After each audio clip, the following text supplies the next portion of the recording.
In last week's episode, we talked about ideas and who gets to have them. Let's see what you had to say.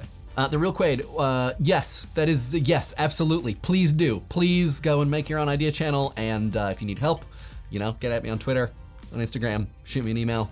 I'll read scripts, I'll give you some notes, production help. But yeah, absolutely. I mean, one of the reasons that we're doing this kind of wrap-up thing is to let you know the ways that we tried to put the show together so that you can either use some of the ideas yourself or to, argue against them. Like, if there were things that you didn't like about Idea Channel, we're gonna let you know how we did it so that you can figure out how to do the exact opposite. But yeah, the point being, it would be, I would be exceptionally excited if the info that we put together in our last 3 episodes ends up with, people using it in their own YouTube channels. It would be amazing. Geoff Green mentions a quote from William Gibson's Sprawl trilogy, which is the street finds its own use for things, and also the concept of idea hackers, both of which I really, really like. We talk about it a little bit in this week's episode, but I mostly find, the distinction between high and low culture to be like, kind of like classist nonsense, and I think that the same can be said for intellectual material, in addition to cultural material. I really like this sense of sort of wrestling intellectual material away from the tippity top of the ivory tower and bringing it closer to sea level, so to speak, to figure out like what it's good for, how you can apply it, how you break it, what happens when you just try to actually use it. And the result might be nothing happens, the result might be folly, or the result might be, it turns out it's incredibly useful. And I think that this is just, this is a great way to look at it. Chef kiss hand motion, no gods, no masters. Dzejens talks about Idea Channel with regards to the concept of the body without organs, which Deleuze and Guattari sort of talked about in a couple different ways. It had a bunch of different meanings. One of them is that, there is an outer appearance of a whole that you might have a body, you look at it, it has arms and legs, whatever. But that at the below the surface level, there is a much more complicated, much less clearly hierarchical organization of the internal elements that, from the outside it looks like one thing, but from the inside it's much less ordered. And one of the things that they talked about a lot was how the body without organs was something that had a lot of potential, and that was always sort of working towards becoming itself. And so this is what Dzejens is talking about, that Idea Channel was always working towards becoming itself, and that it was never really done. And that is a thing that I think that we feel that from the inside too, having made it, is that we were always sort of letting the show change, trying to respond to a lot of things, trying to not be dogmatic, and trying to shift when necessary. I think that there are positives and negatives to that. There are benefits and detriments. I think especially now, and especially on YouTube, there is and double especially in the educational space, there is a emphasis placed on answers, and on clear conclusions. And that is a thing that we were not really interested in. We're interested in having a conversation, figuring things out, and maybe not even at the end of figuring things out, coming to an answer. And that just, the conclusion is all of us looking at one another and being like, okay, there are many different possibly competing ways that something can be appraised, or ways that we can make meaning, ways that we can relate to things in the world. And I think that is, I would defend that position and that outcome as very, very important, and that it is needed in the world. But I think that, there are a lot of things about it that to some people is either scary or just not satisfying. And I think that that's something that, moving forward, I'm gonna be thinking a lot about, is what it means to purposefully not provide a hierarchical, definitive, answer-based idea of the world. Ariel Furman makes some really good points about the shortcomings of our comment response system. And I, these are great points, and these are things that we have struggled with and problems that I think I would admit to. The number one thing is that we like to talk about Idea Channel being a conversation. I want it to be a back and forth. I want to have you, the audience, involved in the show and get your perspective on things. But there's the way we do the show, I'm the one who's writing the scripts, I'm the one who's on camera, and so in a way, it definitely puts me in a place of authority, and it positions me as a kind of arbiter of the conversation. Everything has to come through me, and that, I think that there's a lot of ways in which I want to deny that authority, or I want to try to diminish it so that you feel like you have, so that the audience feels like it has more of a say in the show. But that is perhaps, I don't know, somewhere between dishonest and a willful misunderstanding of how the power differential works.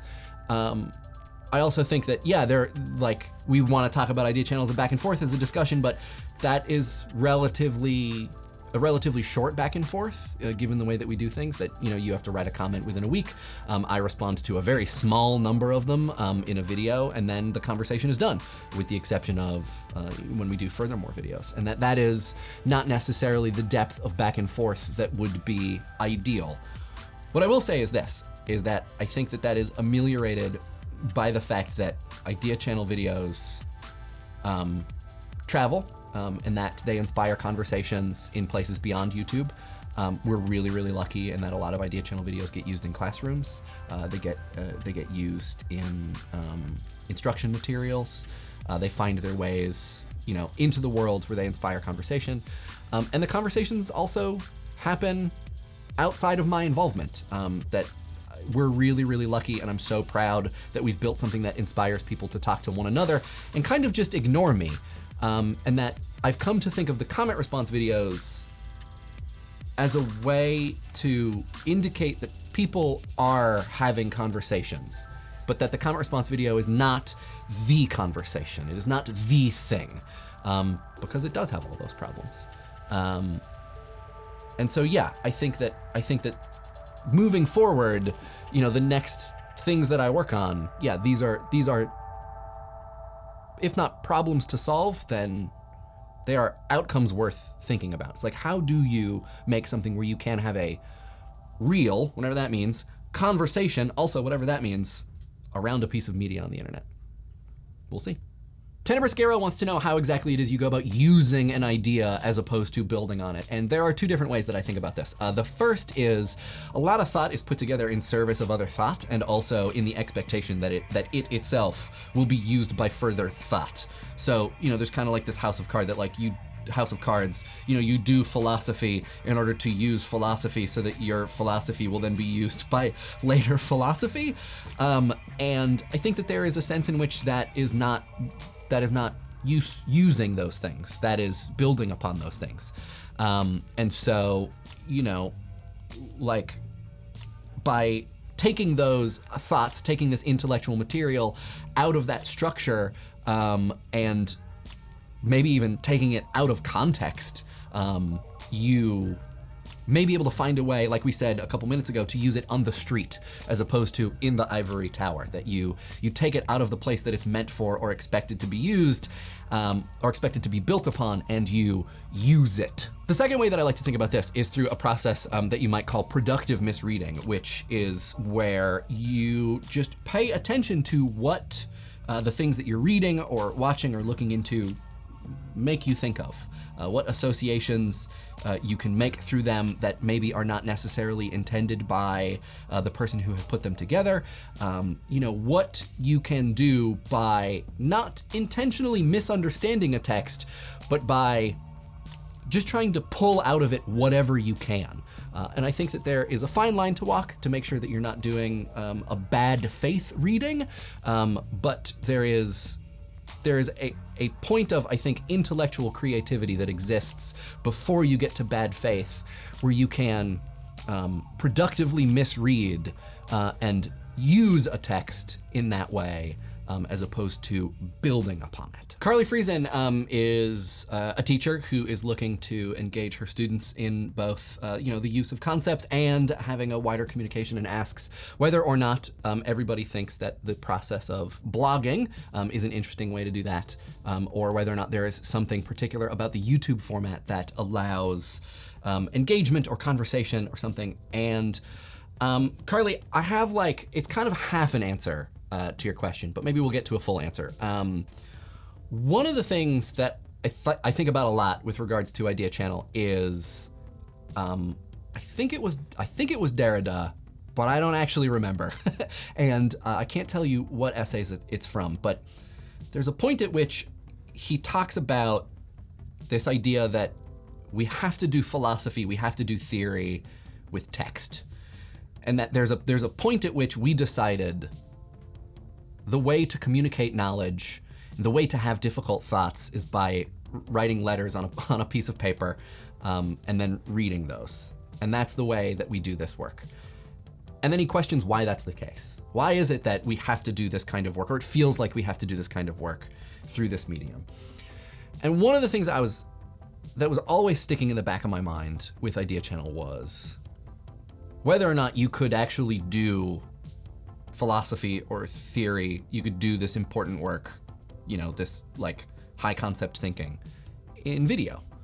And whether or not there is, what is it about video that might be better at tough thoughts than text? And that informed, some parts of the show, but mostly was just kind of like a thought in the back of my head. So I mean, maybe what I'm trying to say is, what happens if you let each individual student decide what medium is the one that captures what they feel as though is going on intellectually? That maybe there is, if we look at text and we're like, well, what is it about that means that is so perfect for having thoughts? We look at video and we think like, okay, what about this is so perfect for having thoughts? The answer is that they both have benefits and detriments, and that maybe everything else has benefits and detriments. Dance, painting, music, they are capable of capturing some level of intellectual material that the others aren't. And so maybe it becomes an exercise in figuring out what about each medium is good for grabbing an audience and doing real intellectual work. I would be super curious to know how that experiment ends up. Dustin Rodriguez asks about the progression of thought from nomadic thought and whether or not something like the echo chamber is a result of people settling down in some way. And yeah, I mean, I think that the defense of nomadism as far as thought is concerned is, it's a little romantic, and that I think, the metaphor does break down at a certain level, but it does have this idea of returning to something from the past, maybe something that is not simpler, but has this sense of freedom to it. One of the things that we've been accused of a lot on Idea Channel is people would say like, oh, you guys just got high and like wrote down the ideas that you got while you were high, and that's how this show came together. And I mean, that's not the case, but what I think it does indicate is that a lot of people, the people who would say that kind of thing, view Idea Channel as a kind of unintellectual pursuit almost, that there is a way that we treat thought that is either childlike or intoxicated in some way. And so it's sort of returning in some weird way to this intellectual space that feels as though it comes before how we normally conduct ourselves when we're doing real intellectual work. I think nomadism is another way of looking at that kind of thought. It's just a little bit more purposeful. It feels a little bit more like a choice. I think it does have that romance to it. But I think, yeah, you could definitely make the argument that, there is an advancement and an infrastructure to thought that exists that nomadism is kind of like an antidote to.